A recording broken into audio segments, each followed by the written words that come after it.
Thank you again for joining us today. My name is Paula Ely. This is the Photographic Arts Council, Los Angeles. We are interested in creating an involving conversation, inviting the people of Los Angeles and beyond to be engaged, inspired, and empowered by photography and photo-based art. We have a busy calendar of events, so please visit our website, sign up for our mailing list, follow us on Instagram. You'll see our information on the screen, hopefully, to stay informed about what we're doing and join us again during this time of stay at home. We're doing a lot of Zoom events and they're all open to the public. So, so please join us. I want to give a quick thank you to our members for their ongoing support. We pivoted very quickly to creating these online events and people have been very kind in continuing to show up and to offer us encouraging words, and we really appreciate your continued support. A quick note, some have asked about recordings of past events if you can't be here live, and we are working on it.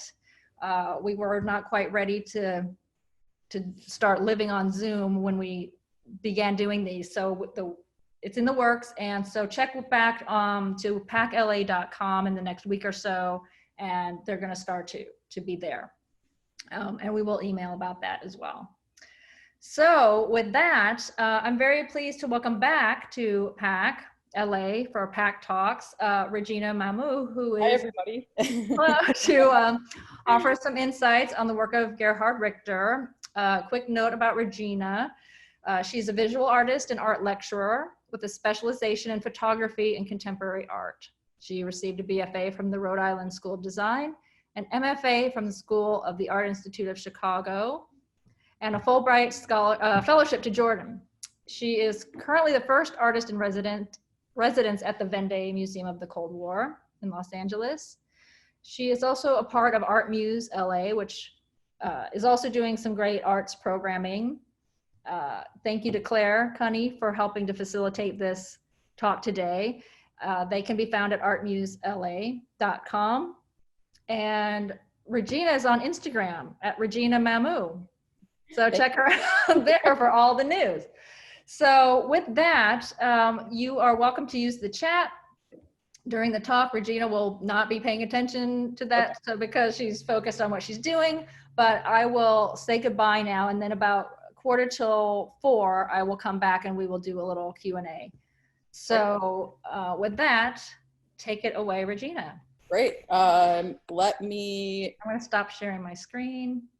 Let me try to do this seamlessly. Okay. And let's see here. Okay. How's that? You're great. Perfect. Okay, good. Just want to make sure. Okay, and I just want to hide one thing. Hide video panel, floating meeting controls. Great. All right, so I'm off to the races. So hi everybody. Thank you, Paula, for the introduction. I appreciate it, and as well as to Claire Cunny at Art Muse for giving me this opportunity to talk about this really exciting exhibition that we hope will travel to Los Angeles. So with that, I'm going to basically go through the show that is currently up at the Met. I don't know if it's going to be staying at the Met for a while, but either way, there is a lot of information that you can find on the Met's website in regard to the exhibition Gerhard Richter, Painting After All. So after this talk, I highly encourage you, and if you can remind me to, I'll share the links through chat where you can access all those resources. So as I mentioned in the description for this talk, I'm going to explore Gerhard Richter's photographic process and also think about all of Richter's work as a kind of meditation on photography. And one of the great quotes that Richter uses is to talk about photography as photography of painting as photography by other means. So in this quote from 1972, he says, "I'm not trying to imitate a photograph, I'm trying to make one. And if I disregard the assumption that a photograph is a piece of paper exposed to light, then I'm practicing photography by other means." So through this talk, I'm going to throw out this kind of understanding of Richter's work, all of it, all different media, painting, photography, sculpture, as a kind of meditation on the photographic process, not necessarily in a strict definition, but by definition of Richter's insistence on the photographic, and looking at it from all different angles. And as you can see on the image behind the quote, this is actually taken from a film that's being featured in the Richter exhibition. It's just called Gerhard Richter Painting. It was made in 2012, and it shows his kind of process in the studio, making his abstract paintings using the squeegee technique. So, you know, he actually has all of these squeegees are custom made basically to the canvas. So I thought that would be just interesting to show you that process. So I want to start with this particular image or this particular slide for the beginning, because it's really talking about the crux of Richter's process. That is to say, he's interested in looking at the way in which memory and photography can come together to create something wholly different on the canvas as a particular type of negation of the image. So what I mean by that is, with this particular work that's in the exhibition entitled the Birkenau series, it's located in a gallery on its own, and we'll actually, at the very end of this presentation, I'm going to show you additional images from that gallery so you can see it in situ. But essentially, Richter became very much interested in the images from Auschwitz-Birkenau that he had found and seen in a book that was entitled Image in Spite of All. So it was actually a book that was made, I think it was created in 2002.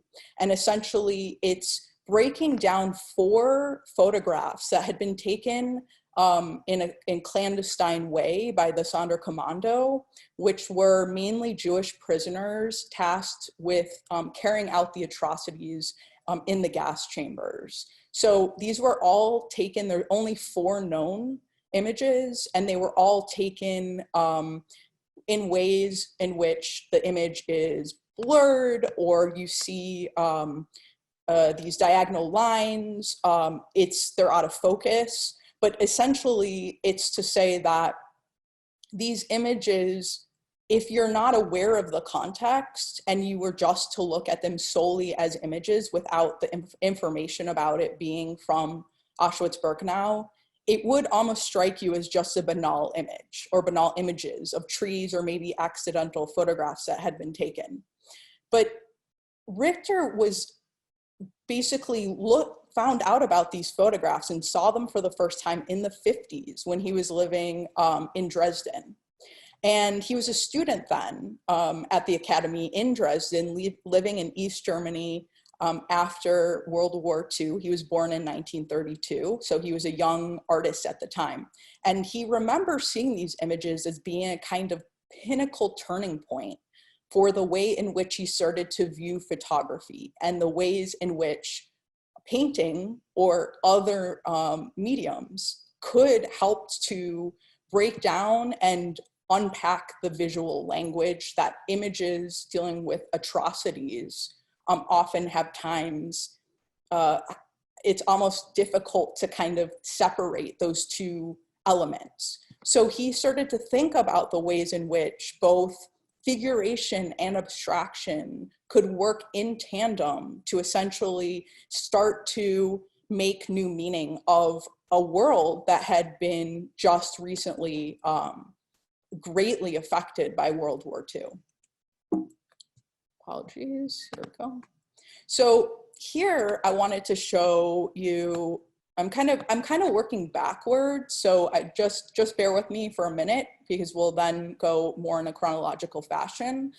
But I wanted to start here because I really do believe that the Birkenau series is one in which you can see a direct process of Richter's. So for example, if you see all the way in the, I imagine that you can see my mouse, but if you see in the top left-hand corner, we see one particular image by the Sonderkommando, and then we see after that, the image to the right of that, which is a sketch on canvas, and then further on, a painting on canvas of almost a representational one-to-one of the photograph. But then you can see later in the process, and we're talking, this is maybe max like a 2-week process. So this is like changes are happening on a day-to-day or every other day basis, but essentially after the representational, he starts to work into the painting with the squeegee method that you,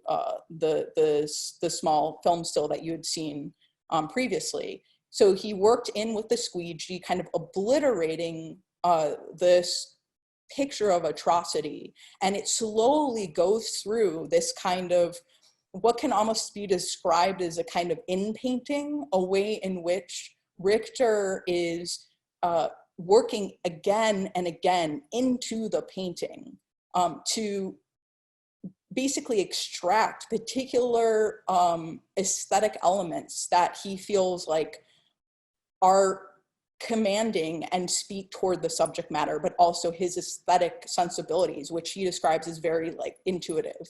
So you can see as you go on through all the way to the bottom, you can see the changes, it switched to red and green. He oftentimes uses very primary or secondary colors, things that you can get, just oil that you can get right out of the tube, until finally you see this final image, one of the images or photographs from the Birkenau series. So I think that's a really great way to just go through the process of thinking about how an artist moves from figuration to abstraction. But this is not to say that Richter's work is solely about one or the other. He is neither a figurative artist nor an abstract artist. In fact, he's both, which is quite unusual, I would say, during this time period in the late 50s, early 60s. And it's actually right around the time that he defects to Western Germany. So he actually defected in 1961, just months before the wall went up. And he basically boarded a train from a trip to Russia or the USSR, in, I believe, Moscow. And once he got back to Germany, he stayed on the train and just went directly onto the West. So by leaving the East Germany behind, he was also leaving behind the training from the Dresden years, the Dresden Academy, where he was actually creating almost heroic sort of socialist realism type work. And so one of the things that he started to work towards when he came to West Germany, starting in '62, is collecting all of this ephemera. It's a kind of ephemera of both his past, which is family album photos or pictures he takes himself, as well as advertisements and newspaper clippings and things of this nature. And he organizes it into it's now over 800 sheets, and it's organized into what he calls the atlas, basically a compendium of his source imagery. And that's actually been shown by itself. The atlas as a whole has been shown by itself several times through many different decades. So just to get back, I wanted to show you this. This was actually interesting to find because for Richter's thesis show, before he left for West Germany, he was invited to create a mural for the Hygiene Museum in Dresden. And as you can see, it's a very heroic, it's typical of the kind of socialist realism style, wherein you have these healthy men and women and children bathing or doing sports. They're clearly very happy. It's called The Joy of Life. So there's a lot of celebration about the, staying fit and well during this time period. However, this is also a really serious time of existential contemplation in both art as well as in philosophers such as Theodore Adorno or Hannah Arendt. So people are constantly questioning, he as well is constantly questioning what it means to create a kind of state-sanctioned reality. So, and actually I should say too, what's interesting about this mural is it actually no longer exists. It was painted over, so it's now, it's almost in like a Richter-esque fashion. It's become one of his, by accident, one of his in-paintings where it's become abstract. So when you enter the exhibition, and again, I hesitate to really break down this show just because obviously we're not able to see it now and we don't know how exactly it's going to change once it comes to LA. But I do think that being able to break through specific categories that the exhibition has identified and pinnacle points in Richter's career is really a good way to address the work, his work within the photographic realm. So you saw the last slide of The Joy of Life, these kinds of socialist realism, heroic images. If you look at the date now on the left-hand side with this image table from 1962, you can see that it's actually one of the first, the beginning of when Richter starts to use this kind of in-painting, this abstractness to erase away different elements of from his source photographs. And I'll show you the source images in the following slide, but I just wanted to let you look at the finished product of the painting before you see the source imagery. So 1962, we kind of have this erasure, the kind of tabula rasa of the erasure of his past now that he's moved to West Germany and he's no longer with his family members, that he is creating a new sense of self. And then he goes on to also study in Dusseldorf as well when he's in West Germany. So he's becoming a new artist, having much more exposure to the West and the more avant-garde circles of Western art happening in Paris, etc. So on the flip side, we see September 2005, and these images are both shown nearly side by side in the exhibition because they really are identified as the curator, Sheena Wagstaff, as being some of the most important images to come out of Richter's oeuvre. So on the right-hand side, we see September. And it's not hard to imagine just based off of a quick glance of this image and the title to understand that it does have a relationship to a potential catastrophe or atrocity that has taken place.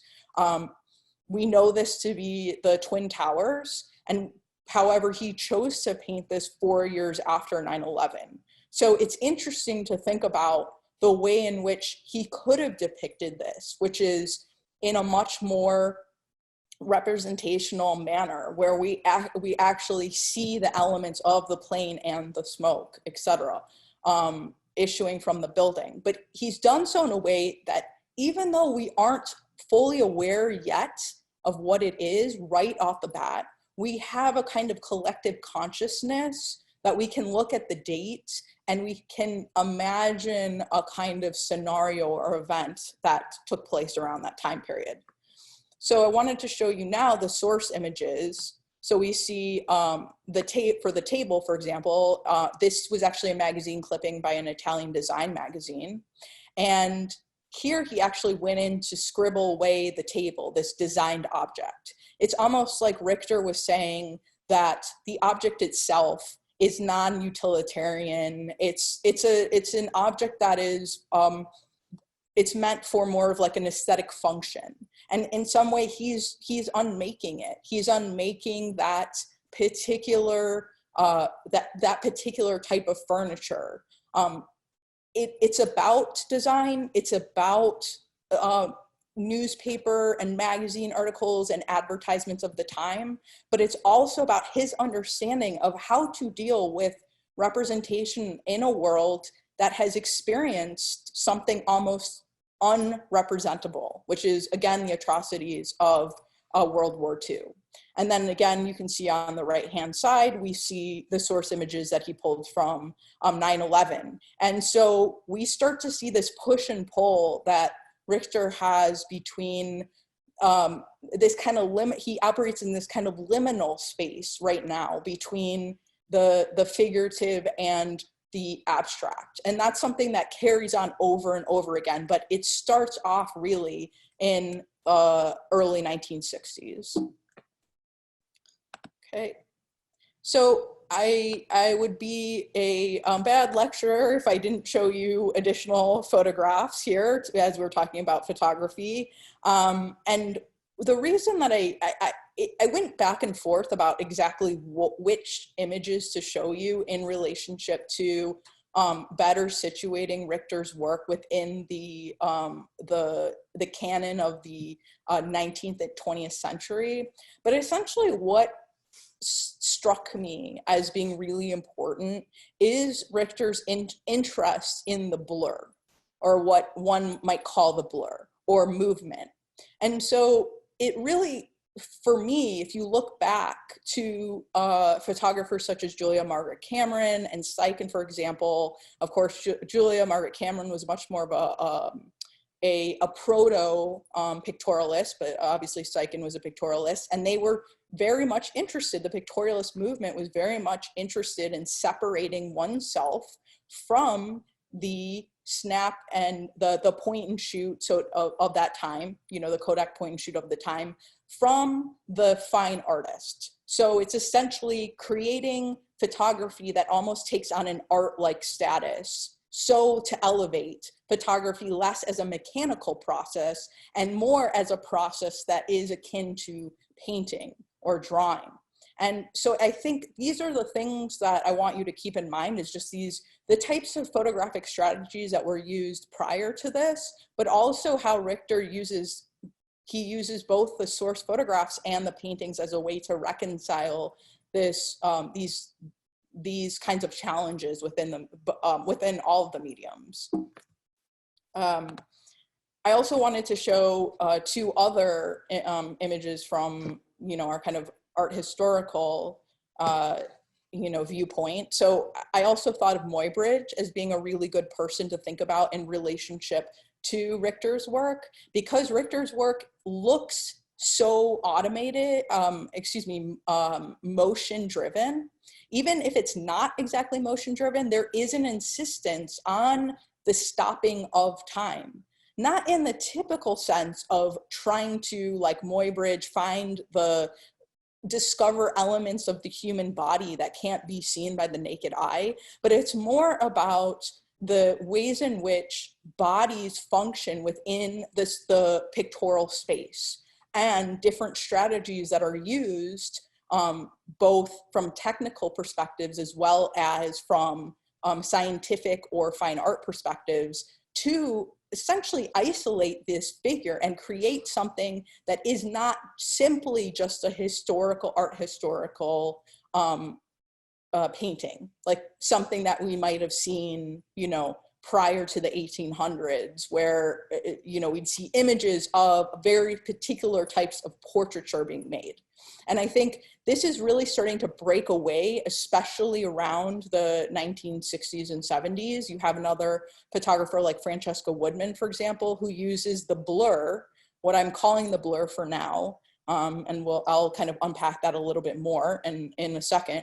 But Francesca Woodman using this kind of blur of her head to suggest a kind of psychological underpinning, that to present the body as Muybridge does in this crisp, almost scientific fashion, is for Richter the idea that you cannot portray reality through a photograph nor through a painting, but you have to use strategies of both to come together. And I think Francesca Woodman's photograph from 1976 really speaks to the ways in which she's using the fuzziness, the haziness, and the lack of clarity and crispness to suggest an atmospheric or psychological space.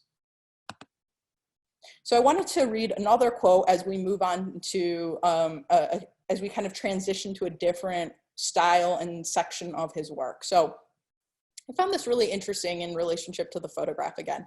He said, when I paint from a photograph, conscious thinking is eliminated. The photograph is the most perfect picture. It does not change.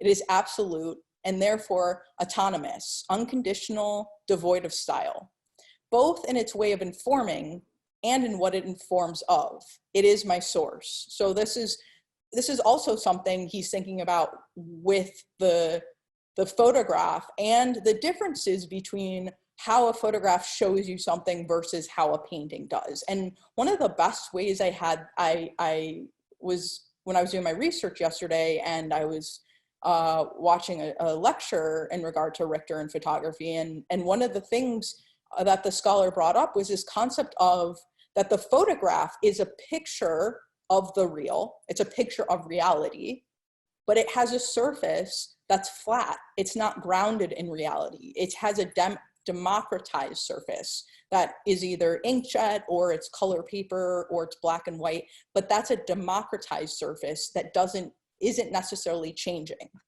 Painting, however, has struggles sometimes to depict the real, or reality, but its physicality, the fact that you can see paint marks, you can see brush strokes, you can see the buildup of paint. You could ideally, hypothetically, if you weren't in a museum context, you could touch it and you could feel it. And it has a sense of staying power within that particular time and moment, where the photograph almost becomes a kind of death upon once the photograph is taken. So it's almost like in some way Richter wants to work outside of just the boundary of what one photograph can provide, which is why he started creating this compendium of the atlas of source images, so that he could basically create a kind of timeline of not just single images that he painted from, but all of the images, including outtakes. So it's a way to just go through his process. And you can see also too in the background of this particular slide, it's a little bit difficult to see, but he is holding a brush. And this is one of his signature techniques that we'll see in just a second with some of the other works, where he would paint a work in oil and then use a dry brush through the wet paint to create this kind of haziness or blurred effect. So as he moves further into his exploration of what it means to work from a family photos and a collection of his kind of source photography and source imagery, once he goes to the West, he's also struck with a kind of skepticism of what he's being sold, told, and the ways in which he's reacting to a capitalist-driven society. One of the ways that he deals with this is by starting with newspaper and family photo source material, kind of working side by side. One of the things is, if you think about photos at the time, many of them were black and white. A lot of the adverts were black and white. And so he's using the style for example, in Group of People, that is very much akin to the style of reportage or journalism. So he's basically applying that with paint and then using the dry brush through wet paint to create this kind of haziness. But all in all, he's looking at it as a kind of anonymity of this group of people during the work week, coming together, going through their various capitalists, the capitalist society that he's now found himself within, and also positioned himself almost as if he is in the newspaper himself, because we are once again watching someone read it, but we also, by viewing the painting, are in some way reading the kind of conversation or the conversation or concept that Richter wants us to be a part of. So in addition to that, at the same time, as I mentioned, he was dealing with family photos.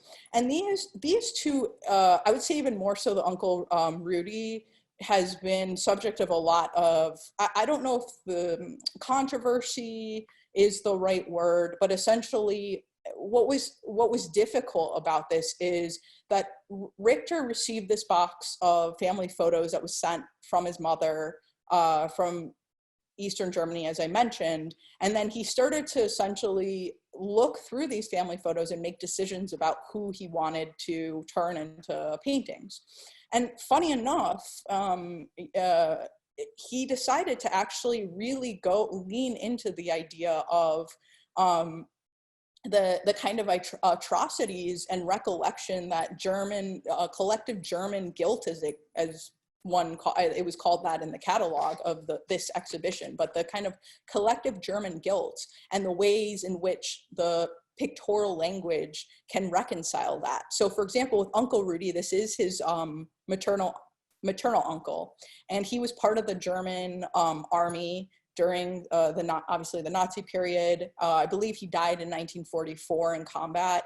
But you can see it's a little bit difficult to completely make out all of the identifying factors, but the things like September, the image that we saw of 9/11, his painting, like September, we are given enough kind of identifying clues that you can make sense of this as a kind of military figure. And if we then break it down through the context of who's painting it, what's the time period, and on, we are then up against and confronting the kinds of issues of the post-war nihilism, this sense of how do you remake the world once it's been undone. And I'll further clarify that, but I just wanted to put out that concept and then use use this lecture as a way to start to unpack it through various images as we move further on a chronological order. On the flip side, we have, or on the right side, I should say, we have an image of, or it's a painting of a family photograph of Richter being held by his Aunt Mariana. And what's interesting in the pairing of these two is that Aunt Mariana, and they actually exist in the same gallery within the exhibition space at the Met. Aunt Mariana was ended up being part of the eugenics program during the Holocaust, and subsequently died, I believe, in hospital there after being subjected to some very intense physical and emotional abuse. And so that was something that always stuck with Richter, is just trying to understand and make sense of these people through the older photographs, because we don't necessarily see the kinds of tension that he's creating directly being represented by the actual subject matter. It's not the subject matter per se that creates this kind of unease or uneasiness with our kind of reconciliation with 20th century atrocities. It's through his kind of application of paint, the insistence on giving us a wholly subjective experience, one that is divorced from the concept of what a photograph is supposed to represent. Yet it still isn't depicting painting in the strictest form of representational painting.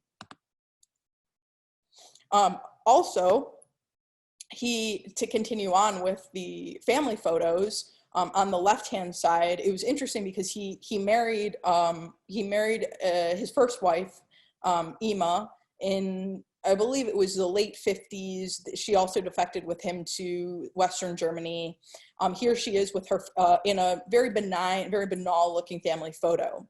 However, if you look at the family photo, you can see it's a little bit difficult in the slide, but there definitely is a build up of paint and also a kind of haziness or blurriness with the paint application. But it's also very important to know that Richter became aware after he had married Ima that her father was in fact a main physician that was part of the eugenics program, and may have actually contributed possibly directly to Aunt Marianne, who just saw death inside the hospital of the eugenics program. So it's interesting to see that he's playing with the push and pull between the everyday, the Western German way of identifying the kind of erasure memory, this idea of let's just get back to normal, the family going to the beach, everything looks,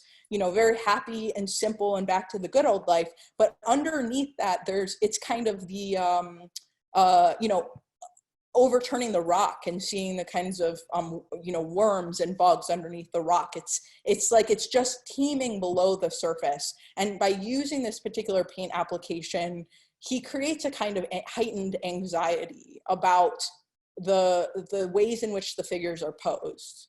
On the other side, on the right, where we have Mr. Haida, this was also a very prominent, I believe, a psychiatric doctor who had turned himself in to the police during when they were going through Nazi trials, essentially, and he had been a very prominent Nazi physician as part of the eugenics program. So again, he's looking at family photos. He's also looking at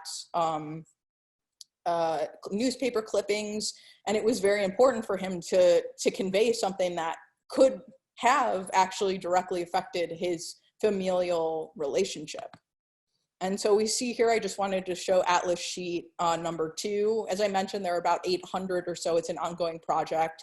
So there are a lot. And actually, Richter's website is quite extensive. There's a lot of really good information there. So I will also, if you can remind me to share a link to his website as well, because I believe nearly all of the Atlas sheets are available there, as well as the associating art, the artwork that's associated with it. So we see here the family album photo, various poses.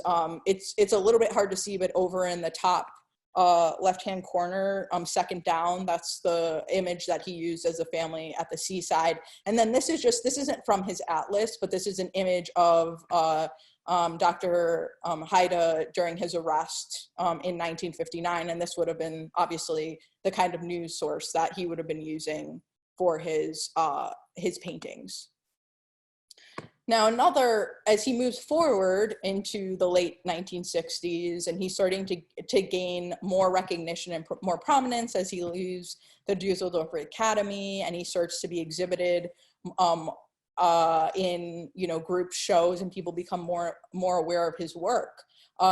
One of the series that he starts to work on are a number of townscapes. This one that's shown in Painting After All, which is entitled Townscape Paris, he used the Atlas sheet number 119 on the left-hand side as a kind of source material, these kinds of aerial views. But he's done so in a way that when you look at the painting of Townscape Paris, yes, it's a little bit identifiable as a kind of, I don't know, almost as if you were looking down from a plane or a helicopter moving really quickly. It's like you're able to make out shapes and tones and textures, but it's a kind of blur. So your mind fills in this idea of what the town should be. But he's done so in a way where he's again playing with the layer of paint and the ways in which paint is being used to convey these photographic elements. And one scholar actually suggested, which I think is very apt and accurate, is if you're looking at 1968, first of all, that's a very difficult time in European history in general. There were many uprisings during that period, but also, you know, places like Paris, for example, are trying to reconstruct their environment. So we have new buildings going up, remnants of old buildings, some under restoration, some not. And then it almost suggests in some way, the painting almost is more of a document than the document itself of the photograph, because it does provide a kind of unsuredness about where the city stands in terms of its cultural identification, because so much of it had been destroyed during the war. It's, again, this idea of how to wrap your mind around a kind of world that's been completely turned upside down. And I don't want to dive too much into it, but it struck me as a kind of interesting parallel into the environment that we're currently finding ourselves in, which is that we are in a state of a very fast changing world. So it's interesting to see how artists will then be dealing with over time this kind of global pandemic and this global shift, and how that also shifts the pictorial language. So now we're moving into the 70s. In the 70s, he has, I believe it was the mid 1960s, where he had his first daughter with Emma, her name Betty, obviously, and he has made a lot of studies, a lot of photographic studies of his children. Later on, we'll see he ended up having 3 additional children with another partner, and he's continued to take family portraits, you know, since then for a very long time. But essentially, with Betty, we see her depicted. It's essentially the same outfit. We can assume it's the same environment, and I'll show you the source photographs in just a second. But you can see the widely different ways in which Richter has approached the subject matter. So on the left-hand side, we see Betty in this kind of haze. Again, this is where I kind of liken it to the kind of pictorialist movements, the way in which pictorialist photographers were using the kind of haziness or blurriness to suggest that photography is not solely about the mechanized elements of it, that it can have a particular art form by working with different papers and much more arduous photographic techniques that involve a kind of fine art way of thinking about the process. So in one hand, you can see a kind of pictorialist-like influence on that. And then on the other hand, we see Betty represented in a much more representational way. What's interesting is that we have to reconcile both of those images simultaneously. And what I mean by reconciliation is something that I will try to flesh out as much as I can throughout this talk, but it's obviously many scholars have talked about Richter's work, and everybody has a lot of different opinions, especially with a living artist, because these things can be so fluid and change depending on, you know, a particular artist's oeuvre.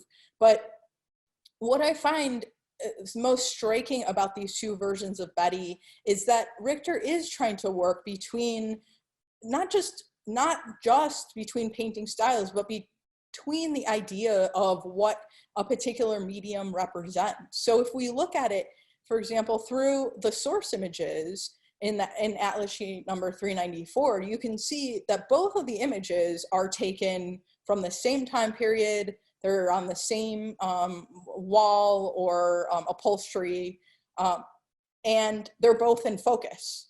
So he had to make a very particular decision about why he wanted to create this kind of blurred, hazy effect with one of the Bettys, where he wanted to leave the other Betty as a much more representational depiction. And I think, again, this really goes back to his push and pull between representational and abstraction, that he simply can't just be working within the real, within what can be seen on a day-to-day life, either that be in photographs or advertisements, but that he's constantly pushing the medium and the nature of reality and truth through the way in which, I'm going to go back to this really quickly, through the way in which he deals with the painterly technique. And I would even say he doesn't necessarily, I think he's been very tight-lipped a bit about saying, you know, one's more about the skepticism of truth, or one's about the skepticism of reality.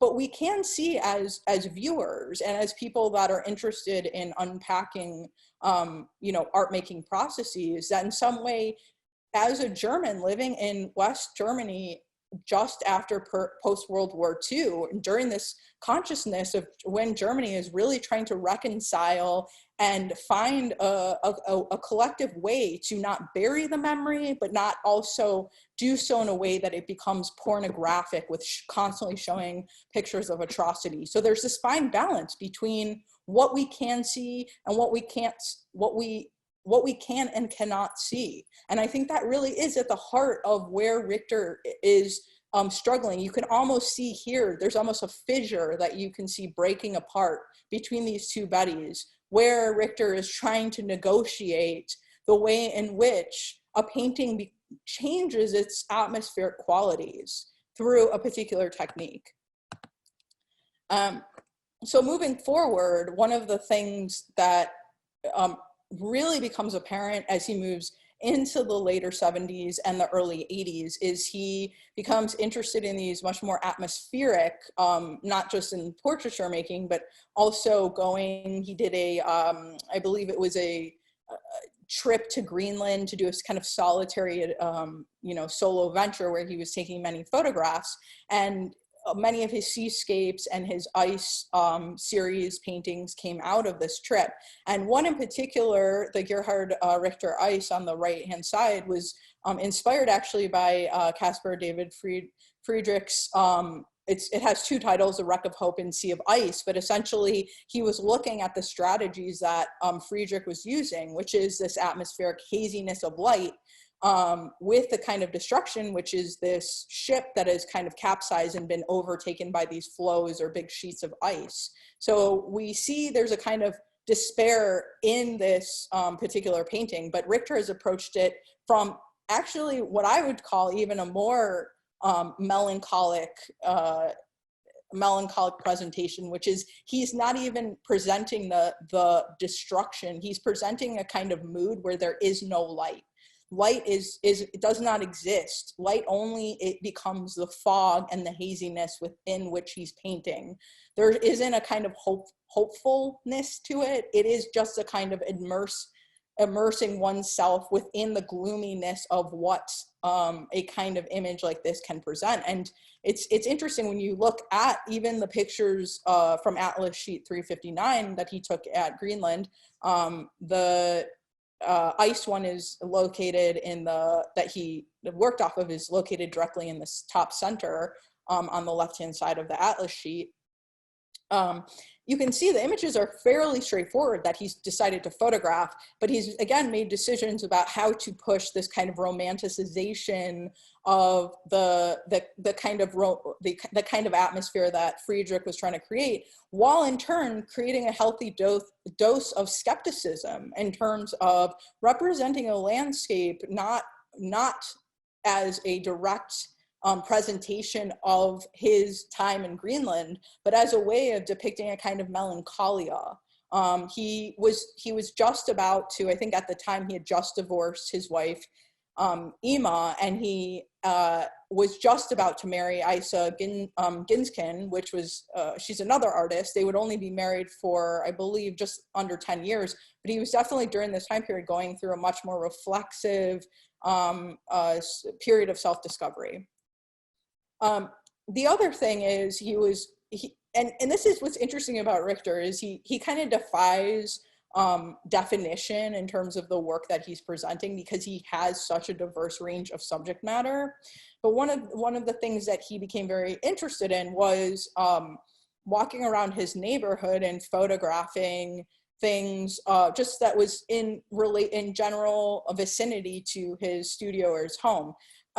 It's funny because the filmmaker in the film that is you can actually rent it, and again, I'll send you the link, but the film Gerhard Richter painting made in 2012, the filmmaker actually said, he took me to a location where he had photographed a fence, and this fence painting is very well known, but the fence was boring. That's how she described it. She said, it was simply just a boring fence, and if I'd known that, I probably would have passed it up. But the thing is, Richter is finding little corners of the everyday, but doing so again in a way that isn't just simply a copy. It's not a copy of a photograph, and the painting is not, isn't meant to erase the photographic gesture.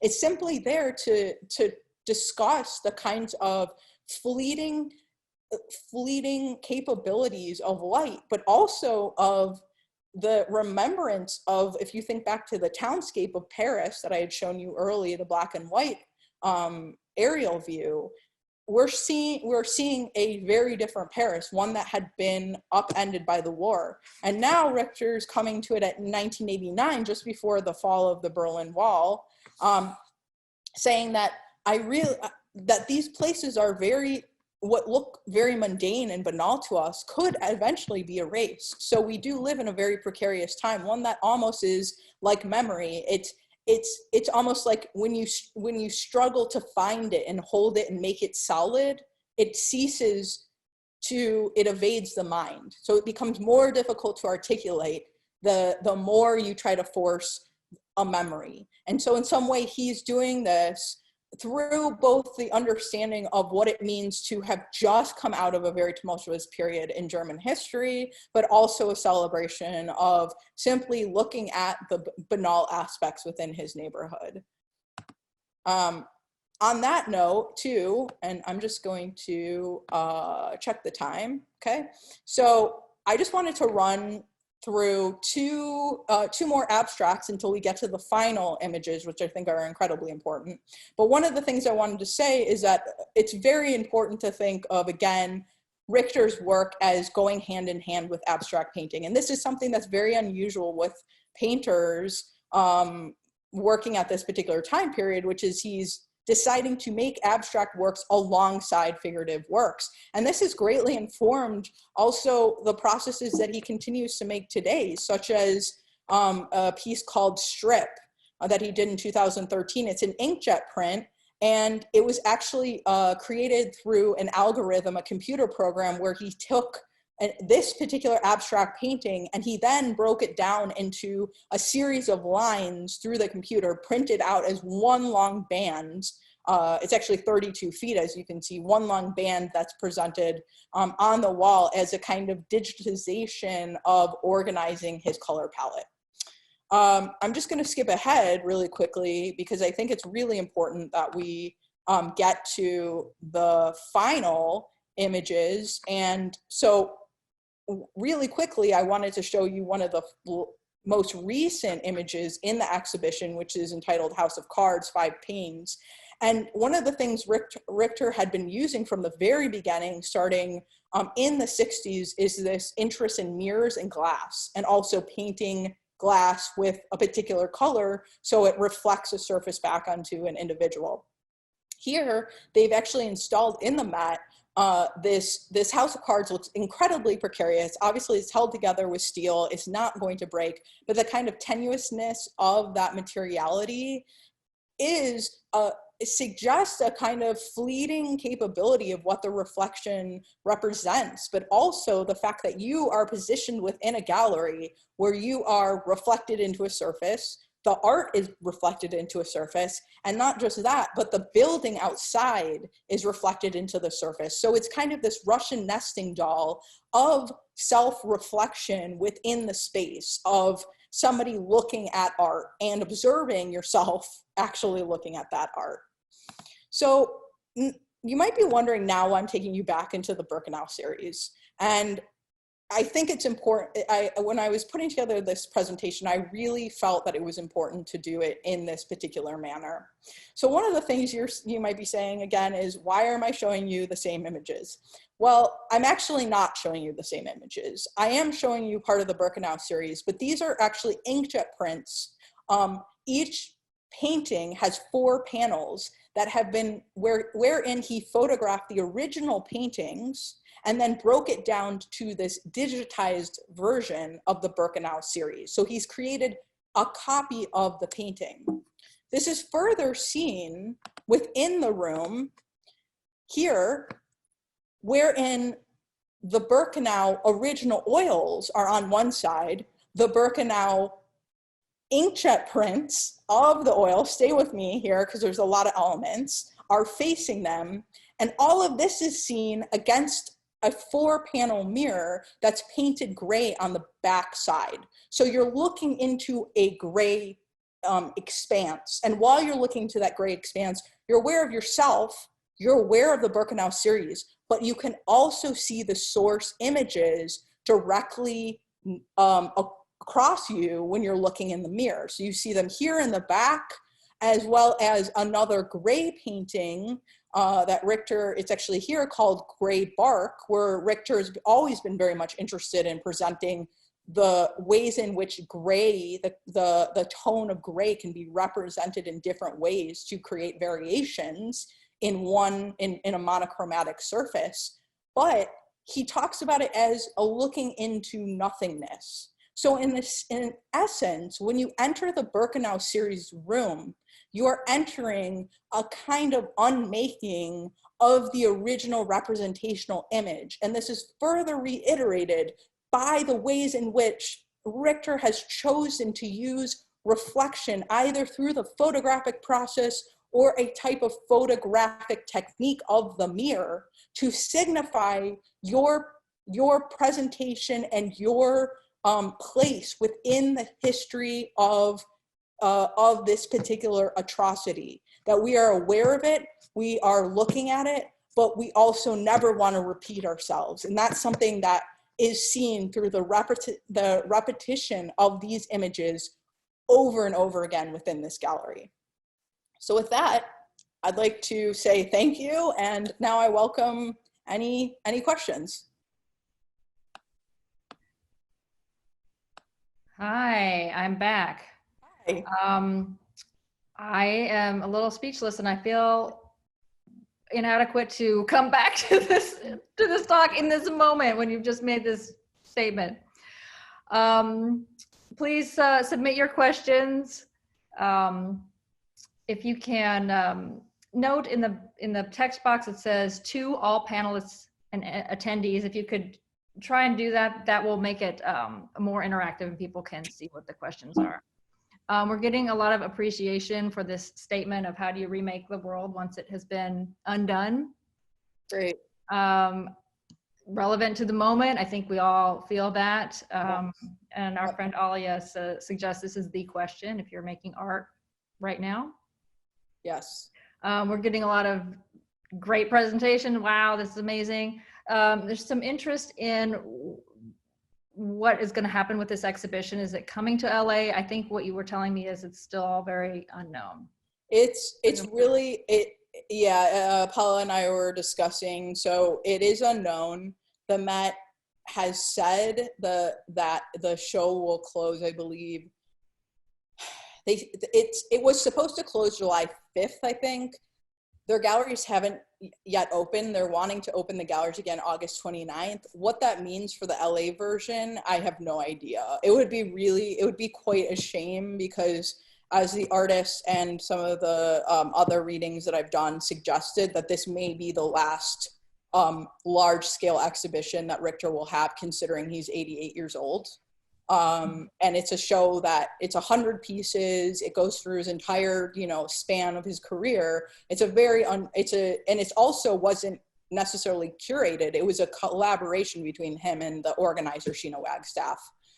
So I think if it can come to LA, it would be absolutely amazing, because I really do think the only way to truly understand his kind of process, as the term photographic means, is to actually be face to face with both the photographic, that is a photograph, but also the representation of how you deal with the photograph through abstraction or figuration. And I think that's really at the crux of like what I try to really, I mean, it's a difficult thing, because so many theorists, as I mentioned, like Hannah Arendt and Theodor Adorno, have talked about how do you, and Susan Sontag in Plato's Cave also had a wonderful, obviously she's a fantastic writer, and she had a wonderful way of kind of describing how to, I guess, the third sort of theory is this: how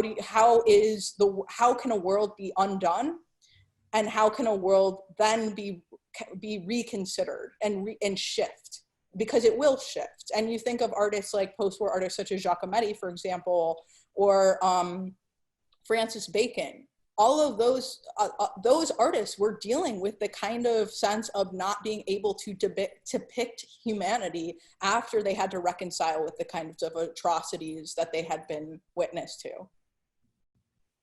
We have a question from Claire. Yes. She asked, does Richter see himself as a composite artist, both a painter and a photographer, or a hybrid without falling into either tradition? It's funny, because I read it's his, so if you go on his website, I'll send you the links, but if you go on his website, it's interesting because on some years it seems like he's much more comfortable with the term of like being like a painter-ish. But I think in general, I think he really does believe, now that he's been showing the Atlas photographs as in their own right since the 70s, and I think his most recent show might have been in 2015 with the Atlas, I think he does really consider himself straddling this line between a lot of different mediums. I don't know if he really, I think he really wants to take himself out of being pigeonholed into one particular category. I don't know if that's necessarily answering your question, but just to say that I found it really difficult to parse out exactly, other than just making my own sort of like theoretical assumptions. It was hard for me to find a place where Richter really parses himself out as dealing with separate mediums, which is why the term, when a scholar used the term the photographic to refer to all of Richter's technique, I felt like that was really strong, because I do, as I mentioned, really believe that everything that Richter does is about the photographic element. So this is a comment from Doug McCullough. Okay. He says, you discussed reality Yes. a lot. I've always liked this comment Richter made in 1991. Photography has almost no reality. It is almost 100% picture. Yes. And painting always has reality. You can touch the paint, it has presence. Yep. That's that. Yes, I mentioned that earlier, I think in the lecture. Yes, so that was one of the things that he said, and I've heard people as well, different scholars talking about this, but essentially, right. He talks about, I've heard Richter talk about it as a passing death. So that's a very like Roland Barthes, like if you want to look into more of like a theoretical, philosophical way of thinking about it. But the idea of the death of a photograph, meaning that when you take a picture, that picture is a death of a moment, because you're never going to be able to reclaim that particular moment. So in some way, it doesn't really depict reality, because it's depicting a passing of a moment, the death of something, but it also, as I mentioned, uses a surface that's completely democratized by and beholden to particular photographic strategies like inkjet prints or silver gelatin or what have you, whereas painting has a kind of touch to it. It has it kind of hovers in this space between a passing moment and a moment and a present moment. And a lot of that has to do with, I believe, the physicality of paint, because it is something that you can touch. It is very much of the real world. So Sharon Morris makes a comment about the title. The title of the show is Painting After All. Yes. Painting After All. And so the curator actually talks about it like you can approach that in a lot of different ways. You can say painting after all, ? You can say, well, you know what, I've resigned, painting, that's what it is after all.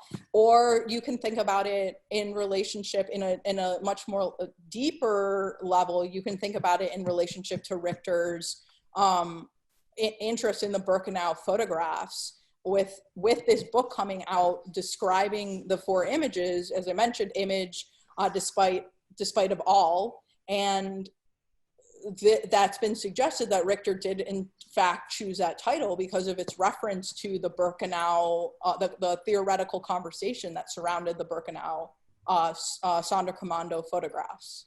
So it's like, you know, how do we make images after all? You know, once you've seen something that you feel like can't be unseen, and it really splits you in two. I think it was I think it was Sontag, but or it might have been Arendt or Sontag, but talking about this idea that there's a before and after moment. There's before you see atrocity depicted in pictures, and then there's the after, and one half of yourself will never reconcile with the other half, because you can't unknow it after that. We have a question from our friend Roger Hill, asking if you could expand a bit more about the influence of the formal German art schooling, what it had on his initial creative efforts. Yeah, so that's really interesting. I'm gonna go back really quickly, just to have some like visual aids are nice. So as I mentioned, when he was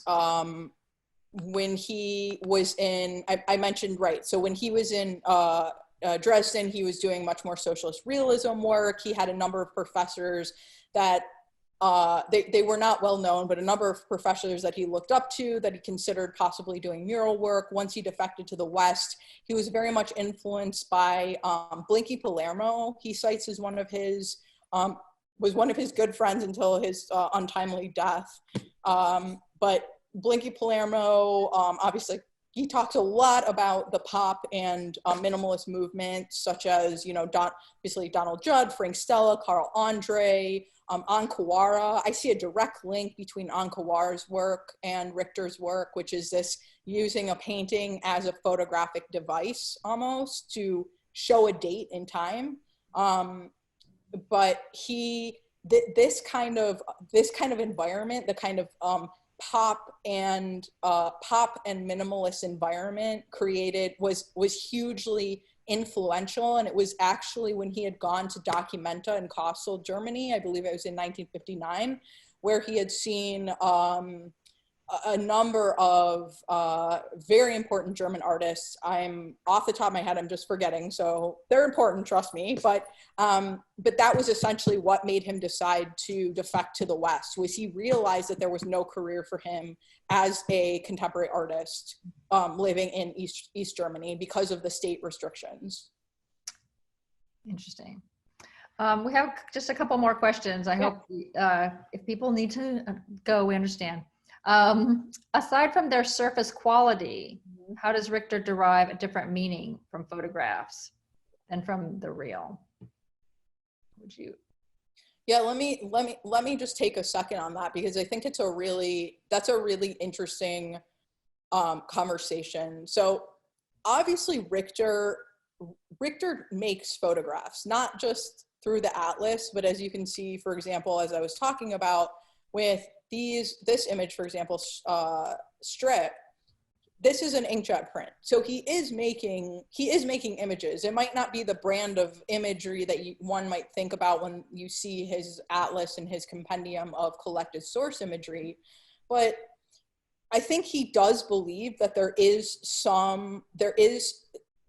space for photography to depict a new type of reality. And I think that's what I really find striking about Richter's work, is that he calls a photograph in some way less real than a painting. However, he still uses photographic strategies like strip and other works that he's done in inkjet prints, like the Birkenau, the replication of the Birkenau series as well, to continue to deal with this painterly process. But it isn't about what he says. It's not about the original or the copy. And that's something that photography often has this ongoing debate. For him, it's not about that.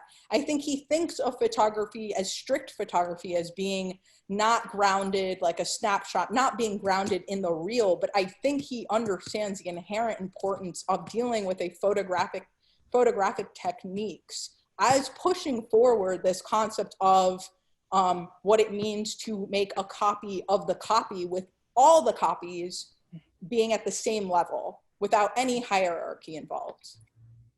Interesting. From Janet Sternberg, we have a question. Do Richter and Kiefer consider themselves kindred spirits in some way? Yeah, I would say so. Kiefer was a little bit older than him, but yes, Kiefer at the time, Joseph Beuys and Anselm Kiefer were obviously very important during post-war European years, especially Kiefer's work, which, as we know, is very much involved in this kind of existential conversation of, you know, breaking down of language, and breaking down of representational work after the kind of undoing of the world itself. You know, I'm using that as a kind of poetic sense, but it is this kind of conversation that scholars continue to go back to, is this kind of undoing, unmaking, rethinking about representation.